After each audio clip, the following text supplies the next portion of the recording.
Hello guys, आज मैं recently release हुई मूवी द क्राफ्ट लेगेसी का हिंदी शॉर्ट एक्सप्लेनेशन आया हूँ, जो कि 1996 में रिलीज हुई मूवी का सीक्वल है और ये एक मिस्ट्री हॉरर मूवी है जिसे IMDb पर मिले हैं 4.4 स्टार की रेटिंग। रोटेन टोमेटो पर ये 48% फ्रेश है, जिसे 64% गूगल यूजर्स ने लाइक किया है। सो गाइज, मूवी शुरू होते हम 3 टीनेज गर्ल्स को देखते हैं जिनके नाम फ्रैंकी, टॉबी और लॉर्डास होते हैं, जो किसी बुक की हेल्प से कोई विच का परफॉर्म कर रही थी और अपने स्पेल बोलते हुए किसी को समन करती है, लेकिन ये सब बोलने पर कुछ भी नहीं होता। और यहाँ हमें इनकी बातों से ये पता चलता है कि ये तीनों एक कवन की विचेस हैं, जिन्हें इस विच क्राफ्ट को परफॉर्म करने के लिए एक चौथे मेंबर की जरूरत होती है। इसी कारण ये अभी सिर्फ छोटे मोटे ही मैजिक कर पाते हैं। सो अब सीन यहाँ से शिफ्ट होती है और हम एक टीनेज गर्ल लिली को देखते हैं, जो अपनी थेरेपिस्ट मॉम हेलेन के साथ इस सिटी में आती है, जहाँ ये अपने मॉम के होने वाले न्यू हस्बैंड एडम हैडिसन, जो कि एक फेमस ऑथर होता है, उसके घर पर रहने आए होते हैं। लेकिन लिली जब उससे मिल रही होती है तभी एक सांप आकर उसका रास्ता काटती है, जिसे कुछ बुरा होने का संकेत माना जाता है। जिसके बाद लिली यहाँ अपने स्टेप ब्रदर जैकब, एजिया और एव से मिलती है। जिसके बाद शाम को हम इन्हें एक साथ टाइम स्पेंड करते देखते हैं। सो अब हम अगले दिन लिली को अपने न्यू स्कूल में देखते हैं, जहाँ इस टीनेज गर्ल लिली की पीरियड्स क्लास में शुरू होने के कारण बाकी सारे बच्चे इसका मजाक उड़ाते हैं। जिसके बाद ये वॉशरूम चली जाती है और यहाँ हम उन गर्ल्स फ्रैंकी, टॉबी और लॉर्डस को देखते हैं, जिसे हमने मूवी के शुरू में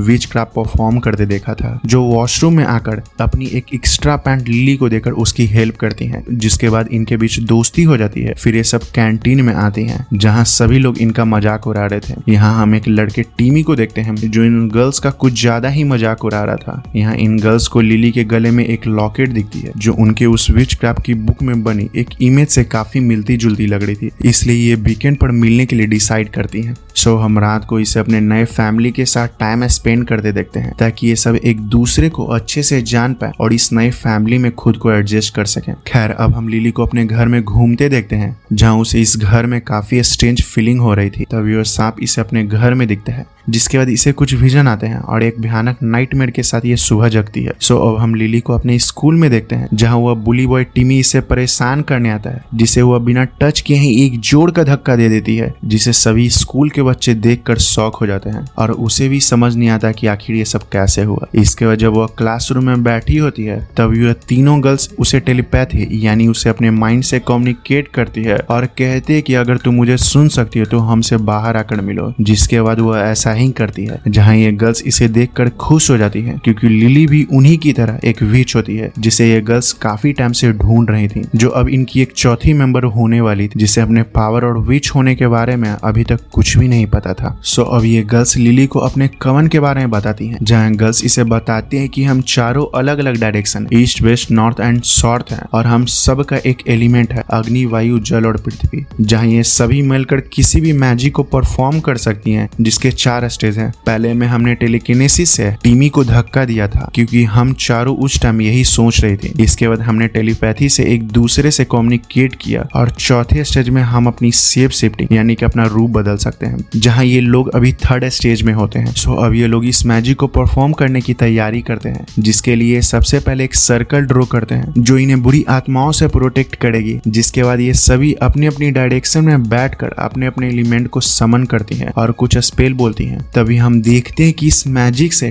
टाइम अचानक ही फ्रीज हो चुका है और ये देखकर ये सभी गर्ल्स काफी खुश हो जाती हैं, क्योंकि इन्होंने भी इस मैजिक को पहली बार किया था। जिसके बाद ये सभी छुपकर रात को उस बुली बॉय टिमी के घर आती हैं, ताकि वो उस लड़के को अपने मैजिक से एक सबक सिखा सके। इसलिए ये इसके बेड पर कुछ मैजिक स्पेल करती हैं। यहाँ इन्हें एक बीजी बोर्ड भी मिलता है, जिसे आत्माओं से कम्युनिकेट करने के लिए यूज किया जाता है। तभी यहाँ टिमी आता है और ये टाइम एक बार फिर से फ्रीज करके यहाँ उससे बचकर निकलती है। इसके बाद लिली जब घर आती है, तब उसके डैड एडम हैडिसन उसे डांटने लगते हैं, जो उसने स्कूल में टिमी के साथ किया था, और कहते हैं कि मुझे वायलेंस जरा भी पसंद नहीं, जिसे उसकी मॉम हेलेन डिफेंड करती हैं, क्योंकि इसमें लिली की कोई गलती नहीं थी। सो हम नेक्स्ट डे क्लास में टिमी को देखते हैं, जो काफी बदला हुआ लग रहा था और वो अब काफी सेंसिटिव, दूसरों की फीलिंग को केयर करने वाला एक अच्छा लड़का बन चुका था। खैर, अब ये गर्ल्स रात में टिमी के घर पर होस्ट किए गए एक पार्टी में आती हैं, जहाँ टिमी लिली से अपने बुरे बर्ताव के लिए उससे माफी मांगता है। जिसके बाद उसकी दोस्ती इन गर्ल्स से हो जाती है और वो इन गर्ल्स का फेवरेट म्यूजिक प्ले करता है।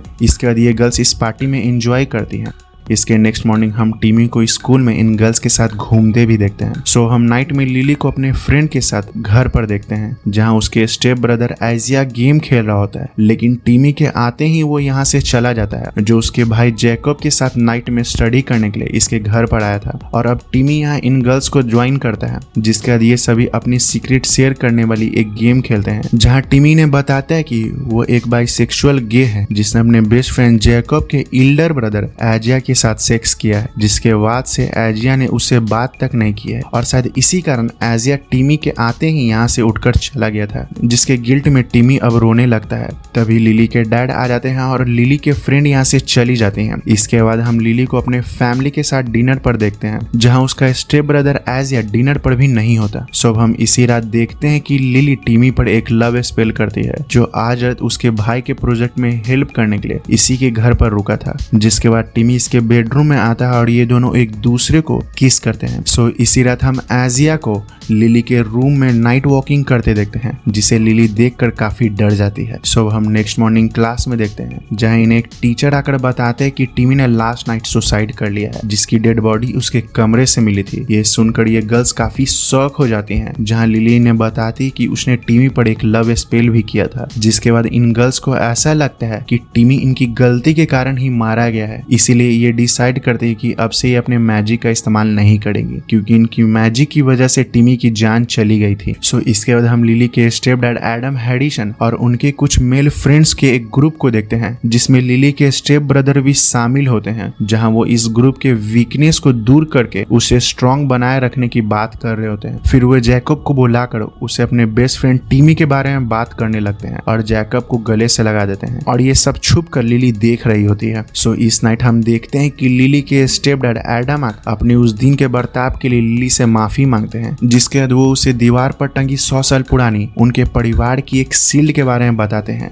और कहते हैं कि वैसे तो सांपों को बुराई का प्रतीक माना जाता है, लेकिन पेगल कल्चर में इसे पुनर्जन्म का एक तरीका माना जाता है। जिसके बाद लिली सुबह एक भयानक नाइटमेयर के कारण चिल्लाते हुए जगती है और अपनी मॉम को कहती है कि हम यहाँ सेफ नहीं है, हमें यहाँ से जल्द निकलना चाहिए, जिसकी बातों पर उसकी मॉम को जरा भी विश्वास नहीं होता। इसके बाद हम लिली को एडम के ऑफिस में उसके खिलाफ कुछ सबूत ढूंढते देखते हैं, जहाँ उसे अपने एडॉप्शन की पेपर मिलती है। और यहाँ पर गाइस हमें मूवी का फर्स्ट प्लॉट पता चलता है कि हेलेन उसकी रियल मदर नहीं है, बल्कि लिली उनकी एक पेशेंट की बच्ची थी, जिसने हेलेन को इसे सच बताने के लिए मना कर रखा था, क्योंकि लिली के रियल पेरेंट्स के साथ कुछ बुरा हुआ था। सो अब ये लोग टिमी के फ्यूनरल में जाते हैं, जहाँ ये अपनी दोस्तों से बातें करने की कोशिश करती है, लेकिन वो उस लव स्पेल के कारण नाराज होती हैं, जिसके कारण वो उससे बात नहीं करती। खैर इधर फ्यूनरल होम के बाहर लिली अपनी मॉम से मिलती है, जो इसे कहती है कि तुम श्रापित हो, जिस वजह से तुम दूसरों के लिए खतरा हो, इसलिए ये सब खत्म करने के लिए तुम्हें बुरी आत्माओं को साक्षी मानकर अपनी सारी पावर मुझे दे दो। जिसे सुनते ही लिली ये समझ जाती है कि उसकी मॉम नहीं, इसलिए वो इसे धक्का देती है। और यहाँ पर गाइस हमें इसके स्टेप डैड एडम की असली सच्चाई पता चलती है कि वह बुरी आत्माओं को पूजने वाला पेगन कल्ट का एक मेंबर है, जिसने इसकी मॉम का रूप ले रखा था, और वो इसे लेकर यहाँ से गायब हो जाता है। जिसके बाद हम देखते हैं कि टिमी बीजी वोर्ड के थ्रू इसके फ्रेंड से कम्युनिकेट करके बताता है कि एडम ने इसे मारा है। जिसके बाद इन गर्ल्स को ये समझ आ जाता है कि लिली फ्यूनरल होम में जो भी बोल रही थी अपने स्टेप डैड के बारे में, वो सब कुछ सच था। सो अब इधर हम लिली को एक डार्क प्लेस में ट्रैप देखते हैं, जहाँ एडम आकर उससे बताता है कि तुम्हारी रियल मदर भी तुम्हारी तरह एक विच थी, जिसकी पावर लेने के बाद उसने उसे कहीं कैद कर रखा है, और अब उसे अब इसकी पावर भी चाहिए, जिसे वो इसे मार कर लेने ही वाला होता है। तभी टाइम फ्रीज हो जाता है और हम देखते हैं कि लिली के फ्रेंड उसे बचाने आ जाती हैं, लेकिन यहाँ एडम बहुत ही ज्यादा पावरफुल होता है, जो उनकी मैजिक को काफी आसानी से तोड़कर इन सब पर अटैक करने लगता है। जिसके बाद वह लिली को बोलता है कि पावर्स मर्दों के हाथ में ही अच्छी लगती है, जैसा कि हजारों सालों से चलता रहा है, और ये लड़कियों को कमजोर और उन्हें अपना गुलाम समझता है। इसी वजह से इसने टिमी को भी मारा था, जिसे इन गर्ल्स ने अपनी पावर से अलग बना दिया था, जो कि उसकी नजरों में कमजोरी की निशानी है। इसी बीच मौका पाते ही ये गर्ल्स अपनी अपनी डायरेक्शन में शिफ्ट हो जाती हैं और अपनी एलिमेंट्स पावर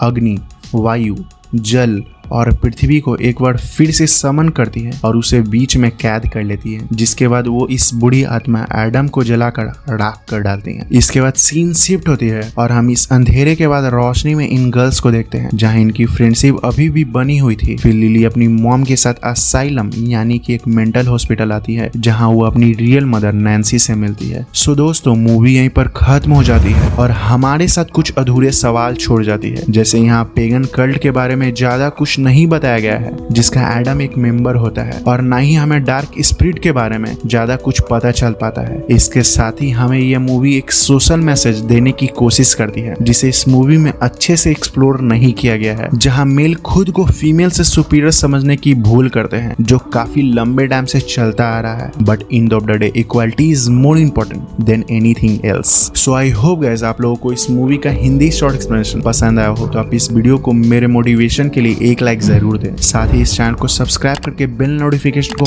ऑल पर कर ले ताकि हमारे अपडेट्स आप सभी को मिलते रहें। Stay safe and stay healthy.